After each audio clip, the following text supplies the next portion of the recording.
In this video I will show you how to get a touchscreen on a ZTE Blade or a Oranage San Francisco working with a custom ROM. As you can see here, with a custom ROM on the newer San Franciscos, the touchscreen does not work because they updated the hardware, which means that the software does not fully support the screen yet. So the easy way of fixing this is to undo the back and take the battery out. Now you get the USB cable. I'll plug this into my laptop, and you plug it in.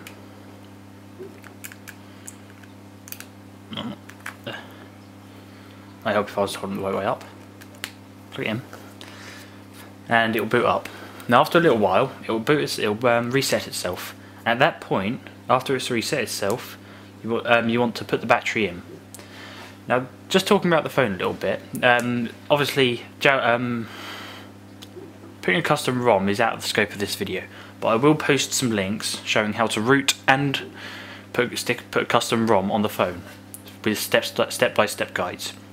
I would suggest using the Cyanogen Mod 7 ROM, as it is currently the most recent one. It was built yesterday, and it is based on the 2.3 Gingerbread OS. Now, as it's already restarted, put the battery in. There you go, and we let it boot up. Now once it's booted up, the touchscreen will work. I have no idea why this happens, but well, I can't really tell why. Now another thing about the phone is it is a very popular phone due to it only costing £100 in the UK and having fairly high specs.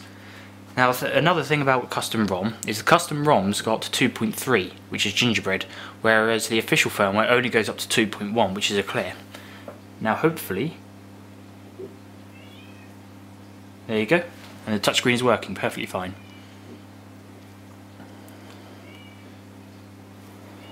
Switch it off, switch it back on, lock screen, we can mute, unmute, and then unlock, and we can use the phone perfectly fine.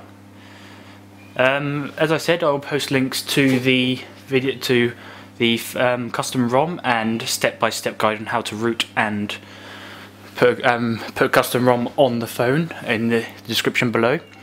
Another thing, I would highly suggest Cyanogen Mod 7, as far as I'm aware, it is the only Gingerbread ROM out there for this phone.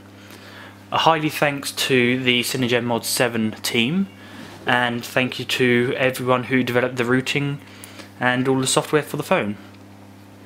And that's all I can think of. Thanks for watching. One last thing before I go. I would suggest, you may not be able to get this working exactly the first time round. You may have to try several times. So, I mean, once it's now booted up, you can unplug it and the screen still works perfectly fine.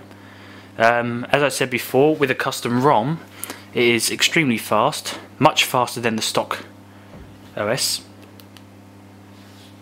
and there's no slowness at all.